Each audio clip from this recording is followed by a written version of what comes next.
यहाँ पर कह रहा है एक स्टेशनरी सप्लायर ने प्रीमियम पेन के 8 बॉक्स और स्टैंडर्ड पेन के कुछ बॉक्स ऑर्डर किए हैं। एक प्रीमियम पेन है और एक स्टैंडर्ड पेन है, इसके 8 बॉक्स और इसके कुछ मान लो वाई बॉक्स करिए। फिर कह रहा है प्रति box premium pen standard box की कीमत से 2 गुनी है। अगर स्टैंडर्ड बॉक्स की कीमत x है तो प्रीमियम पेन की क्या है, इसके 2 गुनी मतलब 2x है। फिर कह रहा है बाद में ऑर्डर डिलीवरी किया गया तो क्या हुआ कि प्रीमियम और स्टैंडर्ड पेन आपस में बदल गए, मतलब प्रीमियम पेन जो था वो स्टैंडर्ड पेन हो गया, स्टैंडर्ड पेन जो क्या था वो प्रीमियम पेन हो गया। फिर कह रहा कुल बिल में 25% की वृद्धि। 25% का मतलब 5/4 की, मतलब 1/4, तो 4 से क्या हो जाएगा, एक की वृद्धि हो गई 5। तो क्वेश्चन पूछ रहा है कि बास्केट। तो देखो अगर हम इन दोनों को बराबर करें तो यहाँ पर इधर वाले में ओल्ड वाले में 5/4 से गुणा कर देंगे, ठीक। तो यहाँ पर गुणा करेंगे इन दोनों कितना हो जाएगा 16x, फिर हो जाएगा yx xy, फिर इक्वल किस में हो जाएगा 2xy और 8x। तो यहाँ पर देखो इसको अगर इधर गुणा करेंगे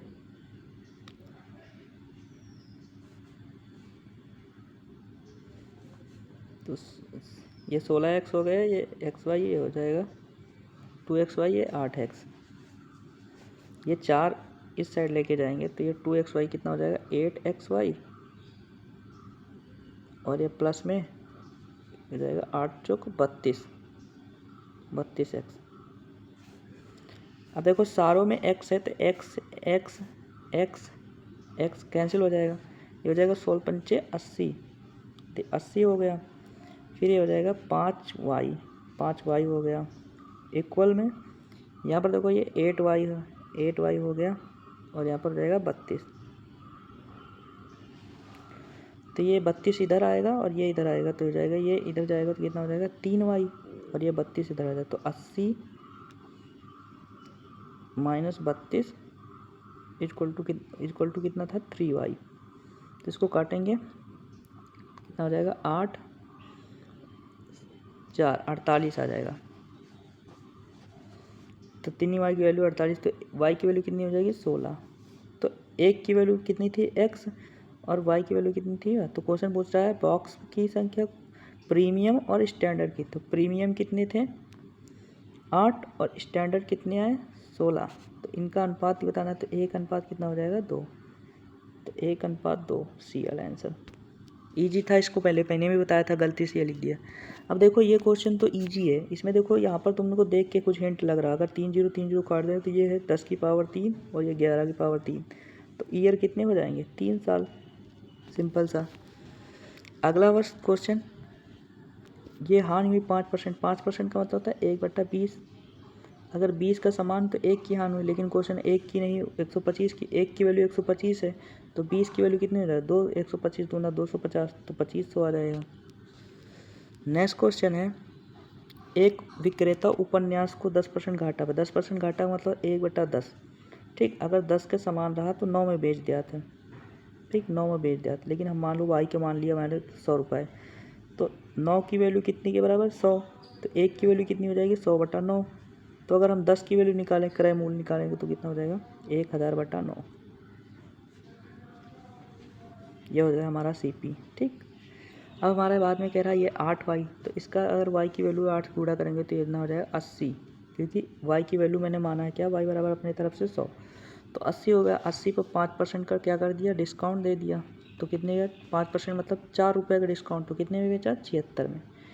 तो यहाँ पर देखो अप्रोक्स मान लिया, अगर हम 100 मान लियो, 9 का अगर मान लियो अप्रोक्स 10 मान लियो, क्योंकि आंसर बहुत दूर है तो 10 मान लियो, तो ये हो जाएगा 100 में से 76 जाएगा कितने % बनेगा अप्रोक्स 24, तो 24 तो है नहीं, 24 से थोड़ा ज़्यादा रहेगा तो 31% आ जाएगा। इजी क्वेश्चन था, ठीक। अगला है एक वस्तु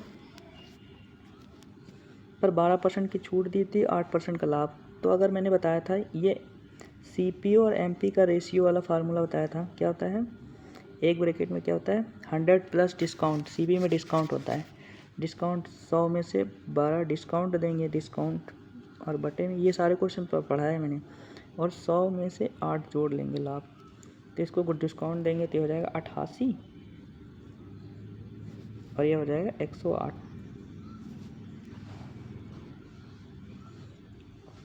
तो क्वेश्चन पूरा है कि जो तुम्हारा अंकित मूल्य है वो तुम्हारा जो मार्क प्राइस है वो ये है।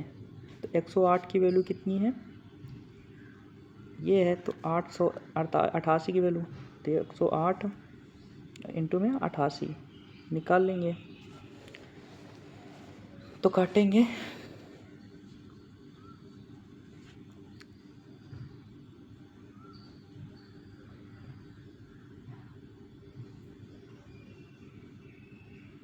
नौ से काटेंगे,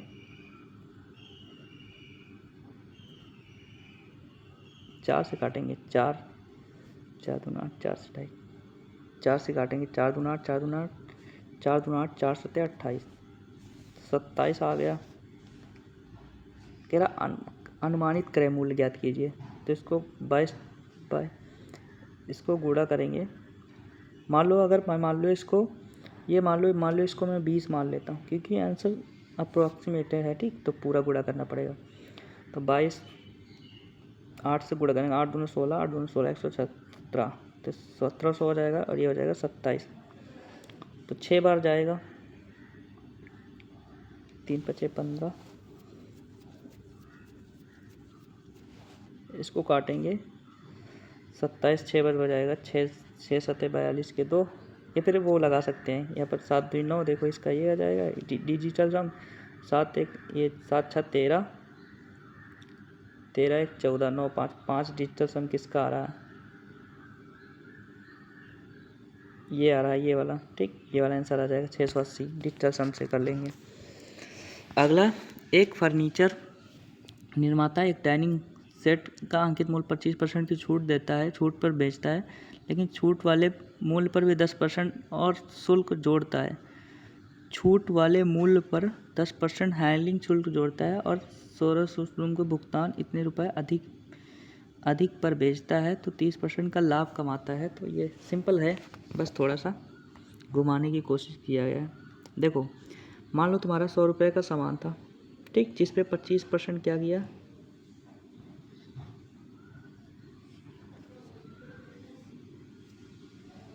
मान लो 100 रुपया तुम्हारा मार्क प्राइस था, MP था, उस पर क्या किया, 25% की छूट दिया। 25% का मतलब था 1/25 75 में बेचा।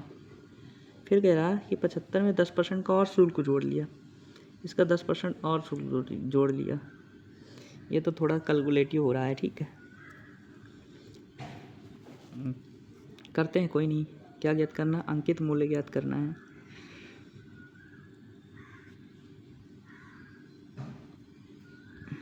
ये कैलकुलेटिव क्वेश्चन है, तुम लोग इसको लगाना,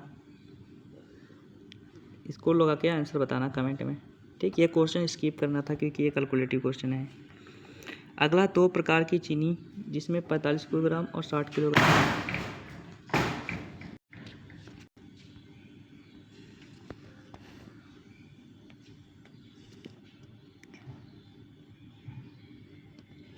एक 45 किलोग्राम, दूसरी 60 और तीसरी मान लो नहीं, तीसरी किस्म को मिलाया तो एक को 45 एक्स हो गया, दूसरे को 60 एक्स नहीं है, यहाँ पर वैल्यू दी है ना 1 अनुपात, तो 45 अनुपात में फिर प्लस दूसरे को 60 गुना हो जाएगा 120, फिर तीसरे को 3x इक्वल टू कितना 55, तो 55 और इनको जोड़ लेंगे तो 3 दूना 5 1 6 से गुणा कर देंगे, तो यहाँ पर आ जाएगा 3x इक्वल टू, इसको गुणा करेंगे 6 पंचे 30, 6 पंचे 30, 3 33, 330 और ये 120 40 165, तो इसको घटाएंगे, 10 में से 5 के 5, यहाँ पर बचे कितने 12, 12 में से 6 के 6, 2 में से 1 का 1, 165। इसको काटेंगे 3 से, 3 पचे 15, 3 पचे 15, तो कितना आ जाएगा आंसर 55। अगला क्वेश्चन है, 2 व्यक्ति योजना, एक व्यक्ति 2 योजनाओं में 18,000 निवेश किया।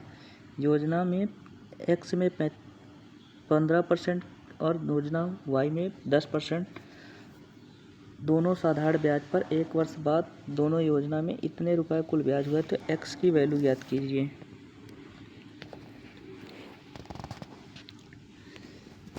तो ये भी सिंपल क्वेश्चन है।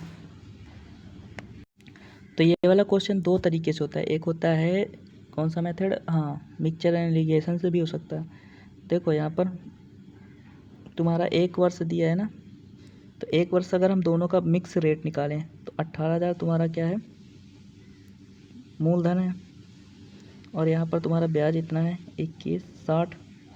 और तुम्हें निकालना है, मान लो अगर 1 वर्ष टाइम है, रेट निकालना है मिक्स, तो ऐसे करके निकाल सकते हैं। 1 2 1 2 और ये कट जाएगा 1 0 से 1 0। 18 के गुणा करेंगे, 18 का वो भाग देंगे, तो 18 18 कम 18 18 3 21, 18 दूनी 36, 12 आ जाएगा। तो टोटल कितना आएगा? 12%। तो टोटल तुम्हारा आ जाएगा 12%। तो ये मान लो ये x है, ये 15% है, और ये 10 है, ये 12। तो टोटल इनका कितना आया? 12%। ठीक, 12%। अगर इनका रेशियो निकालेंगे तो इसमें से आ जाएगा, इसमें 3 और इसमें आ जाएगा 2, तो 2:3 आ जाएगा। क्वेश्चन पूछ रहा है एक्स का कितना निवेश, तो एक्स का हमें निवेश पूछा। टोटल तुम्हारे हिसाब से 5 है, 5 की वैल्यू कितनी दी है? ये तो 5 की वैल्यू दी है 5 चौको 20 और 5 ते 15, 5 दूना 10, 432।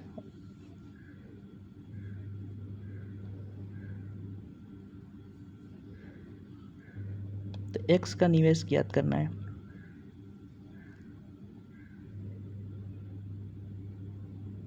ये पैसे को 2:3 में डिवाइड किया है, तो सिंपल आ जाएगा। ठीक, ये पैसा जो है इसको 2:3 में डिवाइड किया गया है। ठीक, 2:3 में, तो 2:3 में 2:3 मतलब 5 की वैल्यू 18 दिया, 18 00, इसको काटेंगे 5 ते 15 और उसके बाद 3 8 5 6 30, 3600 आ जाएगा। ये 1 की वैल्यू हमें क्या ने 2 की वैल्यू निकालना है, 36 दूना 7200, तो 7200 आ जाएगा आंसर। ठीक, बहुत सारे मेथड हैं, किसी भी मेथड लगा लो। अगला, एक शंकु और एक अर्धगोले के आयतन एवं आधार की त्रिज्या समान है। एक शंकु और एक अर्धगोले का आयतन और आधार की त्रिज्या समान है, तो ऊंचाई, शंकु की ऊंचाई और उसकी त्रिज्या का अनुपात ज्ञात कीजिए। यहाँ पर बोला गया है शंकु का आयतन मान लो V1 है और अर्धगोले का आयतन V2 है। तो कह रहा है इन दोनों का आयतन समान है, V1 V2 बराबर V के है, तो दोनों कट जाएंगे। फिर क्या कह रहा है कि जो आधार की त्रिज्या है शंकु का आयतन क्या होता है? 1/3 पाई r स्क्वायर h। और यहाँ पर अर्धगोले का क्या होता है? 4/3 2/3 पाई r क्यूब। तो कह रहा है इन दोनों में समान है, तो देखो 3 ये कट जाएगा, ये 3 कट जाएगा, और यहाँ पर ये कट जाएगा, ये कट जाएगा, तो 1/2 बचेगा, 1/2 बचेगा, और यहाँ पर बचेगा h और r। तो h की वैल्यू 1 है और r की वैल्यू 1, तो h की वैल्यू 1 है तो ये 2 हो जाएगा, तो ये दोनों ऊपर जाएंगे तो ये हो जाएगा 2:1। अगला है दो वृत्ताकार तालाबों की परिधि दिया है और छोटे तालाब का क्षेत्रफल दिया है और बड़े तालाब का क्षेत्रफल पूछा है। तो परिधि क्या होता है? 2πr। वृत्त की परिधि क्या होती है? 2πr। ये r1 मान लेना और 2πr2 मान लेना, इनका अनुपात दिया 3:5।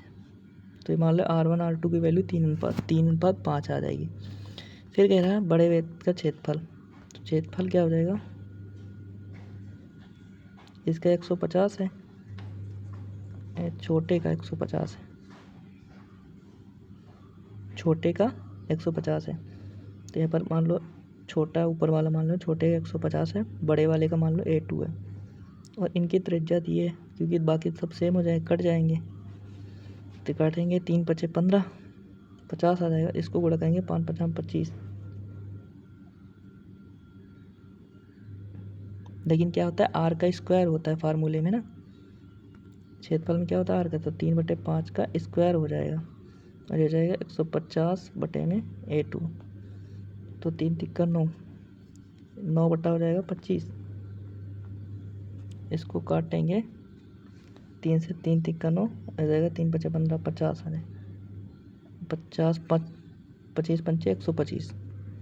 125 मतलब कितना हो जाएगा 1250 बटे में 3 से भाग देंगे तो 3 चौक 12 और 3 एक कम 3 अप्रोक्स 117 आएगा 417। अगला एक प्रिज्म के भुजा क्या है बराबर और बराबर सरणीश भुजा है, ऐसे करके रेगुलर प्रिज्म है। ठीक, तो क्वेश्चन पूछा इसका आयतन क्या होगा। तो रेगुलर हेक्सागन का अगर आयतन ज्ञात करेंगे तो क्या होता है v बराबर 3√a²h/3। तो बस इसमें वैल्यू रखना है, a की स्क्वायर, a की वैल्यू कितनी दी है 6 और h की वैल्यू ये, तो कितना हो जाएगा 3√3 ये बटे में 4 होता है। ठीक, 4 a की वैल्यू कितनी 6 गुणे 6 और इंटू में 10, इसको हटेंगे 2 दूना 4 2 तिहाई 6 फिर 2 तिहाई 6 तो जाएगा 3 तिक्का 9 9 तो हम 90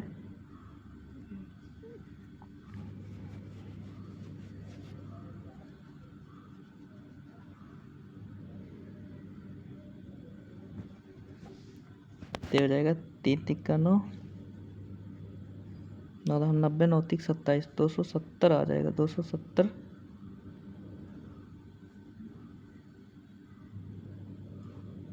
√3।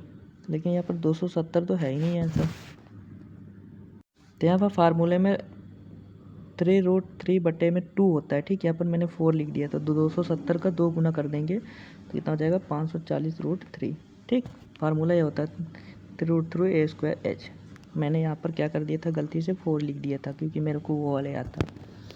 नेक्स्ट क्वेश्चन है, एक लक्ष्य अभ्यास बोर्ड के भाग के 3 संकेंद्रित वृत्त डिजाइन किए जाते हैं, उसमें एक व्यास का अंकवृत्तीय श्रेणी बनाया जाता है। यदि सबसे छोटे वृत्त की परिधि ये और बड़े वृत्त की परिधि है तो बीच वाले की परिधि क्या होगी। 3 संकेंद्रित, संकेंद्रित का मतलब जिनका केंद्र सेम है, एक गोला ये बना, एक गोला ये बना और एक गोला ये बना। ठीक, फिर कह रहा है कि सबसे बड़े, तो सबसे बड़ा ये वाला हो गया और सबसे छोटा ये वाला हो गया, इतना हो गया। तो सबसे बड़े की परिधि दी है, मान लो इसको मान लिया मैंने R है, R1 है और इसको मान लिया R2 है। तो सबसे बड़ी की परिधि, सबसे बड़ी की परिधि दी है और सबसे छोटे की परिधि, तो सबसे बड़ी की परिधि कितना दी है 14 पाई। तो 14 पाई किसके बराबर होता है 2 पाई R, 2 पाई R। तो इसको काटेंगे, पाई से पाई कट जाएगा, तो R की वैल्यू कितनी आ गई 7, तो इसकी वैल्यू कितनी आ गई 7। फिर सबसे छोटे की कितनी हो जाएगी, इसको काटेंगे 6 पाई, तो पाई से पाई कट जाएगा, हो जाएगा 2, तो 3 आ जाएगी, इसकी 3 है इसकी 4, तो बीच की कितनी हो जाएगी, अभी 7 में से 3 घटाई कितनी हो जाएगी 4, इसकी 4 आ जाएगी। तो 4 का अगर हम लिखाएंगे तो 4 दूना कितना हो जाएगा 8 पाई। अगला क्वेश्चन है, 5 सेंटीमीटर वाले त्रिज्या वाले एक ठोस बेलन के 4 बेलनाकार छिद्र किए गए जिसमें प्रत्येक की त्रिज्या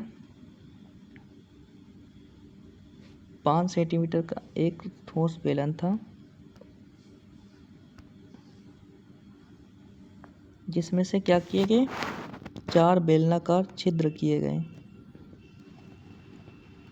और कह रहा है क्या कहा कि जिसकी प्रत्येक त्रिज्या 1 सेंटीमीटर और लंबाई पूरी ऊंचाई के बराबर है और निकाला गया आयतन कितने % लगभग होगा। तो यहाँ पर क्या हो जाएगा तुम्हारा ये यहाँ पर बेलनाकार सिलेंडर होता है। ठीक, बेलनाकार मैंने ठोस पढ़ लिया, तो यह बेलनाकार ऐसे करके एक बेलनाकार हो जाएगा और इसमें क्या करेंगे 4 छिद्र काटे गए 1 2 3 4 और ऐसे ऐसे करके छोटे छोटे सिलेंडर निकाल लिए गए। तो क्वेश्चन पूछा इनकी निकाला गया भाग का आयतन कितना हो जाएगा। अब देखो अगर हम बड़े बेलना का आयतन निकालेंगे तो कितना हो जाएगा पाई स्क्वायर एच, तो पाई आर की वैल्यू कितनी है 5, तो 5 5 25 हो जाएगा और एच की वैल्यू एच है। ठीक, तो 25 पाई एच हो जाएगा। बड़ा वाला कितना हो जाएगा 25 पाई एच। अगर हम छोटा वाला निकालें तो छोटा वाला कह रहा है जो लंबाई बड़े वाले की ऊंचाई वही सेम उसकी है। छोटे वाला क्या हो जाएगा पाई आर की वैल्यू कितनी, एक त्रिज्या की वैल्यू कितनी है, तो पाई एक की वैल्यू एक ही हो जाएगी और एच की वैल्यू एच, ये 1 का है, अगर 4 निकाले तो 4 पाई एच। तो क्वेश्चन पूछ रहा है इसके रिस्पेक्ट में बड़ा वाला कितना लगभग प्रतिशत, तो बट्टे में पाई एच कर देंगे, इंटू में 100 कर देंगे, इससे कट जाएगा, इसको काटेंगे 25 चौको 100, तो 4 चौक कितना हो जाएगा 16%। अगला क्वेश्चन, एक त्रिज्यखंड का इतना है, एक त्रिज्यखंड का केंद्रीय कोण और त्रिज्या इतनी है और उसी वृत्त के एक अन्य त्रिज्यखंड का केंद्रीय कोण यह पहले त्रिज्यखंड का क्षेत्रफल दूसरे त्रिज्यखंड के क्षेत्रफल का अनुपात ज्ञात कीजिए। तो क्या होता है, पहले का ये होता है theta upon 360 pi r square h pi r square, और दूसरे का भी हो जाएगा theta upon 360 pi r square. ठीक, अब देखो यहाँ पर इसकी त्रिज्या, दोनों की त्रिज्या सेम है तो ये कट जाएगा, पाई भी सेम है तो पाई भी सेम कट जाएगा, तो ये इसके बीच में डिफरेंस आएगा। ठीक, तो इसको अगर हम उसमें बदलेंगे तो क्या हो जाएगा 3 पाई बटा 4 इंटू में 180 बटा पाई, तो पाई पाई काट जाएगा, इसको काटेंगे 4 चौक 16, 4 5 20, तो ये भी हो जाएगा 45, तो ये दोनों सेम आ जाएंगे तो 1:1 हो जाएगा। ठीक, आई होप कि आप लोगों को वीडियो अच्छी लगे तो लाइक करना, सब्सक्राइब करना, कमेंट करना, और यदि मैंने कोई वीडियो में कैलकुलेशन गलत कर दिया हो तो प्लीज़ उसको कमेंट में बता देना। ठीक, जय हिंद।